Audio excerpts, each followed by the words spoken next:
1987, the UN released a report called Our Common Future. And this is what the report had to say about sustainability. Need to go back to that one. Industries and industrial operations should be encouraged that are more efficient in terms of resource use, that generate less pollution and waste, that are based on the use of renewable rather than non-renewable resources, and that minimize irreversible adverse impacts on human health and the environment. This isn't new to any of us. Fast forward to 2006, and Jack Johnson has every elementary school student singing, "Reduce, reuse, recycle." Now that song's gonna be stuck in your head. You're welcome. So we've got this generation that grew up hearing about sustainability in pop culture, in the classroom, in the media. Why do we find ourselves here today needing to have this conversation? Why do we need to reimagine sustainability culture? To help us dive into why we need to have this conversation and to understand and fully discuss how collaboration, creative collaboration, and how innovation is going to shape the new paradigm, I would like to invite Dr. Carolyn Castan, who is the director at the Center for Global Affairs at the NYU. And I'd like to invite Emily Malone is the director at Peace Boat US and also the United Nations Liaison. Thank you for being here, and thank you also for your attention. So let's talk about why we need to reimagine sustainability culture. What trends are you seeing? What do you foresee in terms of shifts that we might be seeing in the industry and in education? Sure. Well, thank you all so very much. Yes. And sincere thanks to the organizers from Z Prime and Paula. Thank you for that just outstanding keynote. It was so inspiring. I think it touched on so much of what we're talking about. What I've seen, I've been teaching energy-related courses for the last 14 years, and I've seen such kind of a new passion in terms of students coming in. And also, I mean, that was from, the quote there is from the 1980s.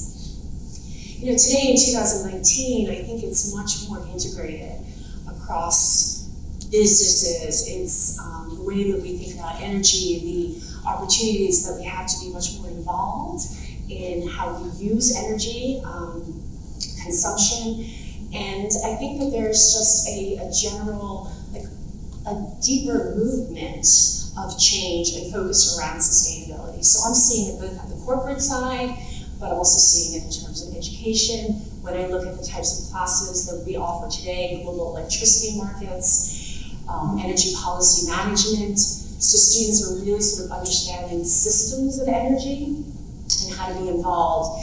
And I think going back to also something that Paula said, which I loved, I've attended a lot of sort of conferences focused on hydrocarbons. And I remember a couple of years ago moderating a panel on the future of the utility. And some people in the audience, they said, thank you so much, because we're seeing the sexy side of energy that we don't really associate with hydrocarbons. So I think it's just kind of across so many different sectors. Thank you. How about you, Emily? What kind of shifts do you see, and why do you think this conversation is important? There's so many new shifts today, and actually that's one of the reasons why I'm really happy to be here at ETS19. This is my second time at ETS, and it's great to see so many energy experts in their field here talking about why we have to reimagine sustainability culture and also how we can find innovative ways to work with energy.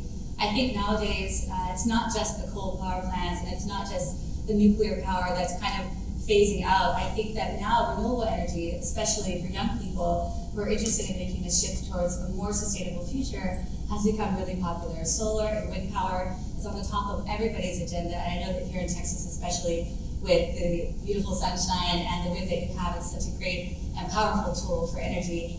And in our work, I work for an international NGO, we work in education for peace and sustainability, and I find that also, as Paula mentioned, we need to continue to be students and continue to learn every day. And there's so many new innovative kinds of energy that are coming out staying on top of your field and having these conversations and reimagining together. I think each of us has different ways that we can contribute to energy, and loving your energy and finding ways to promote renewables and promote sustainability through that is such an important part, and building those partnerships, which is also key. Everybody in this room, I hope, can build some kind of partnership and find a new way to reimagine their energy in a more sustainable way. Thank you, and that's actually a really nice lead into my next question, because I'd like to highlight the fact that here we are, 3 women having a conversation about reimagining sustainability, and so I wanted to kind of pick your brain and address who is having this conversation and who's helping shape the outcome of the new paradigm. So we can assume that academics are involved, we can assume that policymakers are involved, corporations.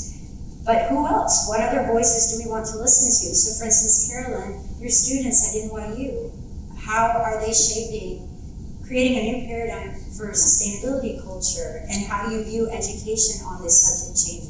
Sure, I think it's changing quite dramatically. I'm going to ask how many of you have heard of the Greta Thunberg. Has anyone heard that name? Yeah. So she's 16 years old. She's in Sweden. She's a climate activist. She has been sort of protesting, and in March, 1.5 million high school students from around the world did a school strike, and they are demanding governments, they are demanding corporations to take note and to say that climate change matters. So I think that conversation is happening. You brought up, reuse, recycle in terms of at the elementary school level. I see it amongst my graduate students. I see it in terms of the types of careers they want. People want to be involved. They see people who come to these types of conferences, and there's so many more dynamic opportunities in the energy space, which I think is very different than it was. Chris pointed out in the 70s and the 80s, there wasn't a lot of change happening, but the depth of disruption and innovation that really is driving sustainability and driving a new revolution in energy. So for me, I just see it in so many different places, and it's a really exciting space to be in. I feel kind of repeating Paula, I just feel so honored and privileged to have the opportunity to be in the classroom and to sort of help navigate students in terms of their careers and to hopefully get them jobs in some of your companies. Thank you. So then continuing on the subject of gender, class, and age, different voices that we're seeing being a part of this conversation. Emily, can you tell us a little bit about why transnational knowledge and intercultural exchange are important in this conversation? I'd like to learn more about what you learned from being here in Panama, for instance. Sure. So our organization is called the Peace Boat, and we travel the world. We visit more than 100 ports of call in 20 different countries every 3 months. And as we're traveling to so many different communities, we're learning about traditional knowledge. So for example, I did visit the Imbera and the Kuna indigenous communities in Panama, and I think we have some images a little bit that we can show as well, just to give a little bit of background where these communities are based. And it surely doesn't look where I live in New York City or look like Austin here, but their communities really are sustainable, and they base their energy resources off of what they have in their local communities. So here we did a homestay program where I brought youth from the United States and from different communities to come and learn from the indigenous communities and see how they're really thinking about sustainability in their own lives. And one of the reasons that we're working with local communities is not to go and teach about energy, but to learn from them. Whether it be the solar or the wind or just how they use their energy, how much energy resources they actually need, and thinking about what are the necessities and how much do we really need to use in our everyday lives. In the next image, you'll see a little bit of musicians in the community, and every time that we visit their homes, they always welcome us with music and dance and art, and by just spending a couple days there, you really kind of get back to the source of what's necessary when it comes to energy and think about sustainability from the indigenous perspective. And when we think about other players in the field as well, we also work with the United Nations. We have a special consultative status with the UN, And how many people here has heard about the United Nations Sustainable Development Goals? A few? Okay, not so many. Well, I brought two examples here today, which are really related to energy. There are 17 goals by the United Nations that are put forth to create a more sustainable future. And number 7 is affordable and clean energy, which I think applies to everyone in this room. And number 12 is responsible consumption and production. And if we think about these two goals in particular, we can think about how are each of your companies or organizations working on these goals. The United Nations put forth these 17 goals to achieve sustainability by 2030, which is just around the corner. And these goals are also being shared worldwide. So we work with local indigenous communities to also see how the United Nations goals can apply to their local environments and how we can take what we learn from them also with us to make an impact for a more sustainable future. Thank you, Emily. Something that really struck me as I was doing research on this topic was that for a long time, we've been kind of stuck in this notion that sustainability is simply about nature or going green or being green.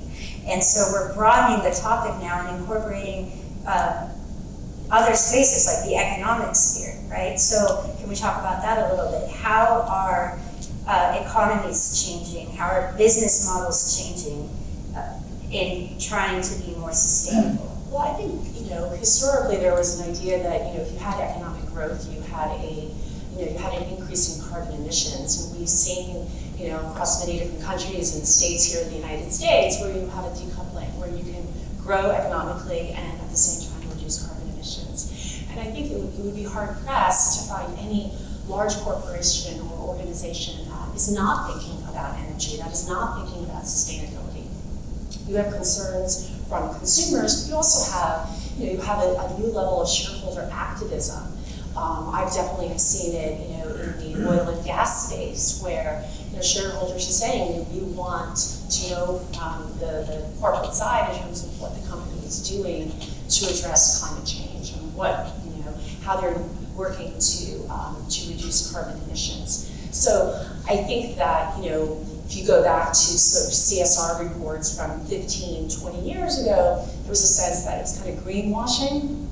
Not today. I think it is really a thread across many companies in terms of really dedicated to addressing what, in terms of how they see sustainability and how that they can bring energy efficiency, because it also means, reducing costs. So this, I think, is become much more normalized across we at NYU are doing a lot around sustainability. So it's asking students to take a more sort of sustainable position, but faculty, staff, as a university, I think it's something that's really important. Thank you. And how about you, Emily? Do you see business models changing? Absolutely. I think that in every business, the ability to promote sustainability within your business, whether it be CSR or looking for ways to give back and become more green, has become increasingly important and necessary in every single business. As far as Peace Boat goes, we're also right now building a new cruise ship, which will be the first to use solar and wind power to sail the world. And we know that the cruise industry as well, as a maritime industry that affects our oceans and uses energy, has to become more green. So we're setting the standard. Some of you might see our booth that's out there. If you want to have more information, please come talk to me. We're looking for lots of partners here in renewable energy sectors.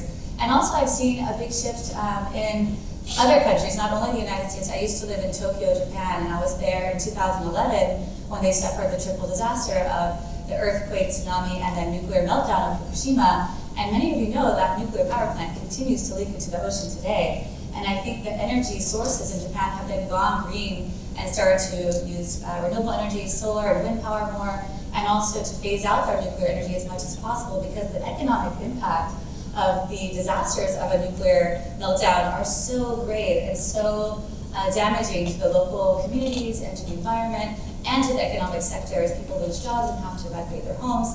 So I think when it talks about the sustainability efforts for an energy company, and then also thinking about what are the risks and the economic impact that your company can have, everybody wants to go to be more sustainable and move towards a better environment with energy. Thank you. So lastly, the theme for ETS19 is love your energy. How does loving your energy relates to reimagining sustainability? How does loving your energy intersect with the way that we relate with our neighbor and loving our neighbor, loving our planet, loving other species?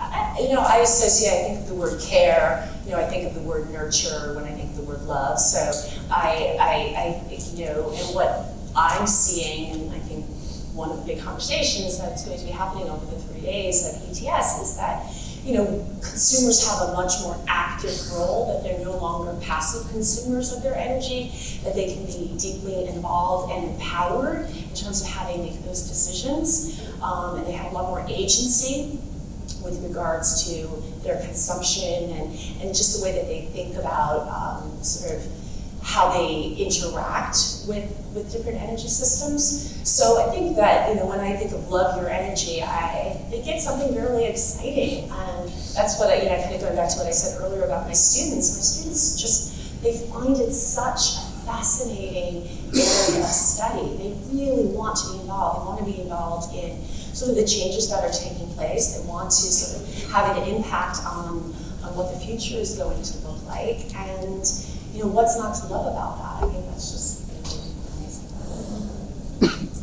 Emily? Yes. Would you like to share Well, I love the theme of love your energy because it brings it home that each one of us is contributing to the energy resources that we're using here in the world today. And I think that loving your energy is going to put that extra effort into making sure that it is more sustainable, that it is making a positive impact on the communities that you serve and that you work for, that it's always available and always working towards a more innovative and green technology that can improve the energy that you use. And I also think it's about loving the energy that you put into your work and loving the energy yourself, using your own positivity and energy to create something that's going to make a lasting impression on everyone in this world is all our responsibility. So I think by loving your energy and using it and putting it into something positive, we can all make a difference. Thank you so much for that. So we have just a few minutes to take some questions from the audience. If anyone had a question for either Dr. Carolyn Gassan or for Emily, please feel free to do so. There are a few things that we didn't touch on: equity, access, VR, AR. What does that have to do with reimagining sustainability? So, any questions? Hi, Judith Schwartz, Cedar Point, California. And so one of the things that I'm very interested in is how we educate young people to understand the reality of the transition. That it's very nice to have these goals, and yet we have all these people in this room who have to deliver power response at 24/7, and it's not going to magically happen for this transition. So how are you talking to your students or the young people that deal with sort of how to have be something that can actually happen? So maybe I'll start then, Emily. We bring in lots of energy experts, people from the utilities, people who are working in companies sort of represented here, so that they actually understand what are the realities. We do site visits. We really want to sort of expose students to the energy landscape and the larger ecosystem. And I think that makes such a difference. I think we all, kind of go back to the love your energy. I think it's really easy to take for granted the energy that we have, this 100% reliable access that, many of us are so fortunate to have and privileged to have in the United States. And how do you sort of pull the covers off and kind of show what's behind that? And that, I feel, is really critical. And one of the things that I find also very exciting, it's happening in the earlier grades. So I'm working at the graduate level, but it's happening in the undergraduate space. It's also happening in high schools, which is really exciting, right? So taking young people out and kind of really giving them that access to sort of see what is behind that energy. But it's hard. I mean, there's still, we talk about equity, there's still a billion people in the world, that are in absolute energy poverty.